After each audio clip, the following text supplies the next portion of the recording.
Assalamualaikum warahmatullahi wabarakatuh.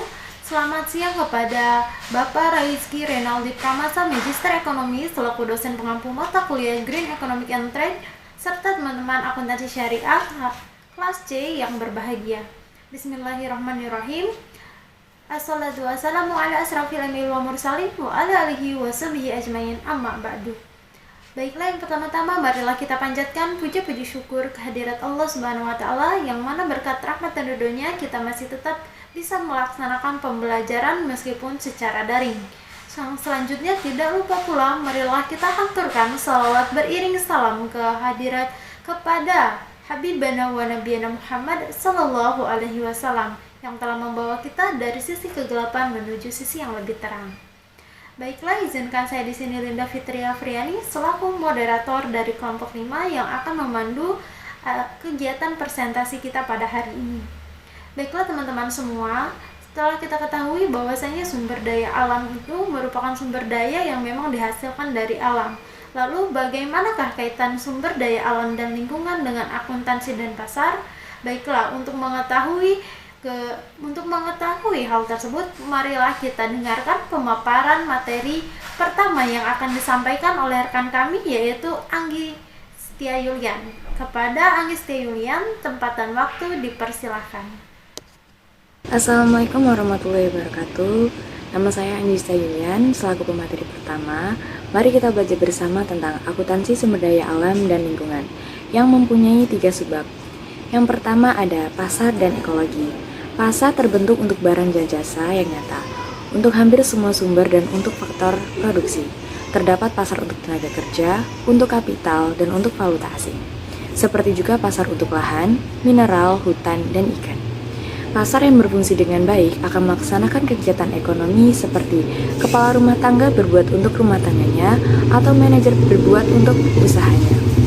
Pengelolaan kesejahteraan dan sumber daya dengan seksama, menghindari limbah melalui perencanaan yang seksama, hemat, serta penggunaan sumber daya yang efisien.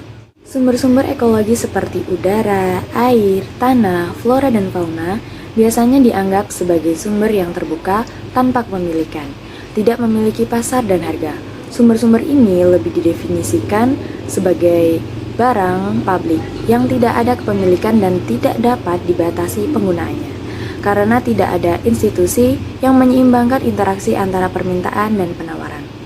Oleh karena itu, untuk menghindari terjadinya dampak pencemaran dan perusakan, dibutuhkan adanya institusi yang menggantikan pasar, yaitu institusi yang dapat menyeimbangkan permintaan dan penawaran. Sekian yang dapat saya paparkan, selanjutnya akan dipaparkan oleh rekan saya, yaitu Anggita Adelia. Diucapkan terima kasih banyak atas pemaparan materi yang luar biasa oleh Anggi Setia Yulian. Baiklah, yang selanjutnya mari kita dengarkan pemaparan materi yang kedua dari Anggita Adelia. Kepada Anggita Adelia, tempat dan waktu dipersilahkan. Assalamualaikum warahmatullahi wabarakatuh. Saya akan melanjutkan materi yang selanjutnya, yaitu B. Biaya perlindungan. Untuk menjaga dan memulihkan lingkungan dan penciutan serta penurunan kualitas sumber daya alam, harus diadakan biaya yang dapat dianggap sebagai biaya perlindungan. Berbagai kegiatan sering diambil untuk menjaga lingkungan dan kerusakan sebagai aktivitas-aktivitas ekonomi, dan sistem nasional akan memperlakukan biaya-biaya ini sebagai cumulative income. Secara konsepsional, pendekatan yang harus diambil adalah menjadikan sumber daya alam dan lingkungan seperti air, udara, tanah, hutan, dan lain-lain sebagai konsumsi pada pengukuran pendapatan nasional dengan atau tanpa biaya proteksi, yaitu biaya yang dikeluarkan untuk menjaga, meningkatkan, dan memulihkan kualitas sumber daya alam dan lingkungan.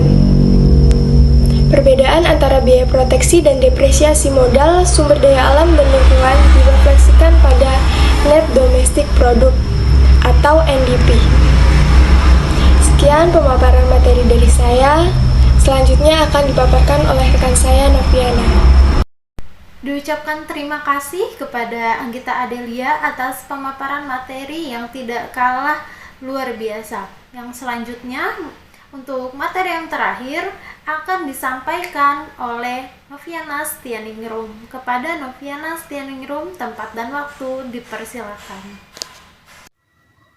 Baiklah, di sini saya akan melanjutkan materi yang ketiga, yaitu menghitung pencemaran dalam sistem akuntansi. Akuntansi nasional dapat dimanfaatkan menyusun kebijakan lingkungan khusus pencemaran.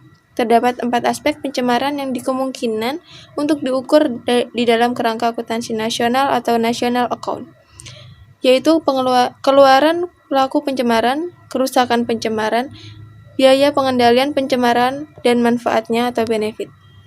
Akuntansi nasional layak untuk digunakan menghitung keluaran pelaku pencemaran, tetapi biaya informasinya terlalu umum untuk dimanfaatkan untuk penyusunan kebijakan lingkungan.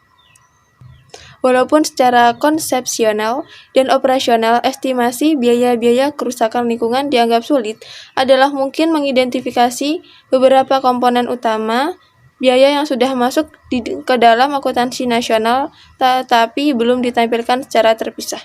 Biaya pengendalian pencemaran adalah bagian dari biaya perlindungan yang di berbagai negara telah dihitung dan dimasukkan ke dalam model ekonomi makro dan menampilkan dampak biaya pengendalian pencemaran dengan harga, keluaran, dan ketenaga kerjaan. Dalam hal ini, akuntansi nasional merupakan alat berharga untuk penyusunan kebijakan lingkungan.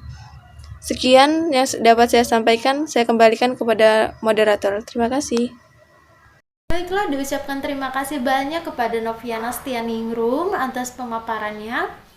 Baiklah, berarti pasar merupakan suatu hal yang terbentuk karena adanya barang dan jasa yang nyata serta seluruh faktor produksi. Nah, seperti contohnya ada pasar tenaga kerja, pasar valuta asing, pasar kapital, dan lain sebagainya. Lalu dalam bidang ekologi seperti tanah, air, dan udara merupakan sesuatu yang bersifat konsumtif dan tidak dimiliki oleh siapapun. Baiklah, mungkin sekian yang dapat dipaparkan oleh kelompok 5. Saya Linda Fitri Afriani selaku moderator mewakili seluruh anggota kelompok mengucapkan mohon maaf yang sebesar-besarnya apabila ada tutur kata yang kurang berkenan di hati teman-teman semua. Dan kami ucapkan terima kasih sebanyak-banyaknya atas perhatian teman-teman semua. Akhirul kalam, wabillahi taufiq wal hidayah. Wassalamualaikum warahmatullahi wabarakatuh.